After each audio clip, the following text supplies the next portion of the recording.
Tiga. Bismillahirrahmanirrahim. Assalamualaikum warahmatullahi wabarakatuh. Alhamdulillahillazi khalaqan nasa min zakarin wa untha waja'alnakum syu'uban wa qabaila lita'arafu.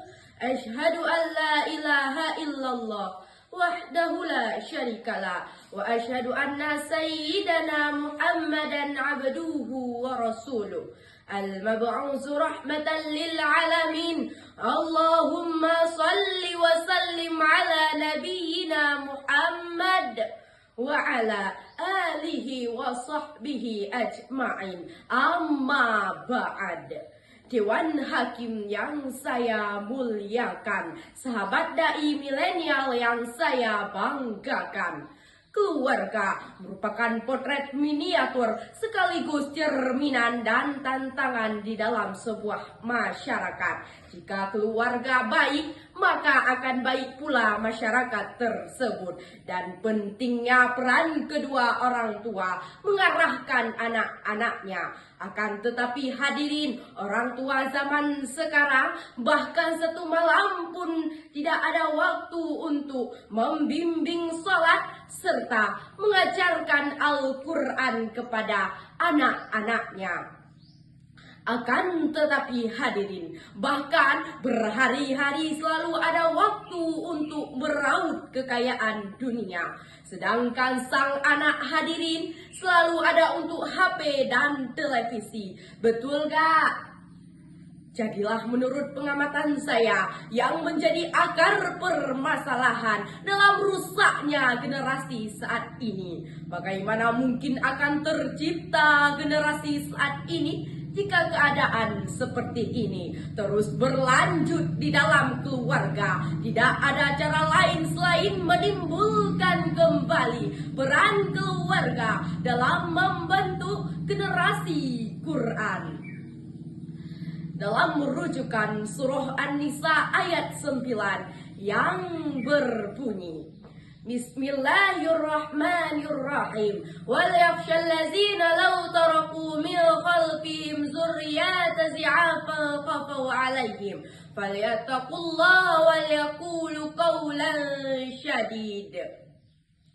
Dan hendaklah takut kepada Allah orang-orang yang seandainya meninggalkan di belakangan mereka anak-anak yang lemah dan khawatir terhadap kesejahteraan mereka. Oleh karena itu, hendaklah mereka bertakwa kepada Allah dan hendaklah mereka mengucapkan perkataan yang benar. Saudaraku, ayat di atas merupakan peringatan kepada semua orang untuk dan takut meninggalkan generasi yang lemah. Hadirin, hadirat, jalan menghadap menuju surga. Coba kita lakukan tes survei kecil-kecilan saja. Yang pertama, keluarga sholat 5 waktu yang lengkap di kampung ada berapa? Yang kedua, keluarga yang bisa membaca Al-Quran ada berapa? Yang ketiga, keluarga yang ba'da maghrib ngaji bareng di rumahnya ada berapa? Saudaraku, dari ketiga sensus ini saja terkadang masih kocar-kacir. Lalu lahirlah keterbodohan, keterbelakangan, buta huruf, tidak faham agama. Lebih tragis, anak-anak tidak mengenal Al-Quran. Dan menurut data statistik tahun 2014, Indonesia yang mayoritasnya Muslim dan Bani, namun dengan keislamannya 75% generasi tidak mampu membaca Al-Quran. Fakta tersebut sungguh memalukan. Sejarah telah membuktikan Alvido Dimazi, seorang mafia kelas kakap dunia, Jason Belion Boy, mereka telah menciptakan keonaran dunia, membajak pesawat, menjadikan gerbong narkoba, memperjualbelikan wanita. Ternyata mereka adalah sosok anak-anak muda yang lahir dari rahim ibunda, yang tak pernah betah di rumah, hidup dalam kemegahan bergelimang harta, namun tak pernah tersentuh kasih sayang orang tua.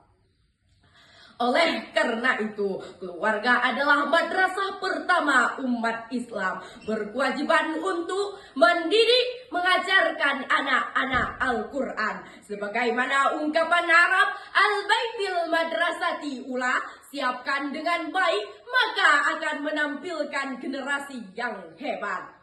Hanya ini yang dapat saya sampaikan, dapat kita ambil kesimpulan. Keluarga benteng pertama umat Islam. Jika mendambakan masyarakat yang taat, umat yang hebat, bangsa yang kuat, maka ciptakanlah keluarga sakinah yang menjadikan Al-Quran sebagai pedoman hidup kita. Wallahul muwaffiq.